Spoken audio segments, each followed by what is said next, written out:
شرم اور حیا ایک ایسی آڑ ہے جس سے بہت سے مفاسد بند ہو جاتے ہیں، بہت سارے گناہوں اور بہت سارے برائیوں کا سیلاب بند ہو جاتا ہے۔ اگر یہ آڑ اور یہ بند ختم ہو جائے تو پھر ان مفاسد اور ان گناہوں کے سیلاب کے سامنے کوئی بند بھی نہیں ٹھہر سکتا۔ جس معاشرے میں اور جن انسانوں میں شرم و حیا کا عنصر ختم ہو جاتا ہے اور شرم و حیا جیسی صفت ختم ہو جاتی ہے تو پھر آپ اس معاشرے میں دیکھیں کہ برائیاں کیسے ہوتی ہیں، ان کو پھر کیسے ان برائیوں سے روکو گے؟ پھر ان برائیوں اور مفاسد کے سامنے کوئی بند بھی نہیں ٹھہر سکتا۔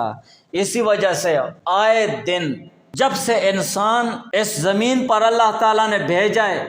اسی وقت سے جو ایمان کے دشمن لوگ ہیں اور انسانیت کے دشمن قوتیں ہیں اور انسانیت کے دشمن وہ قومیں ہیں، تو وہ انسانیت کو تباہ کرنے کے لیے،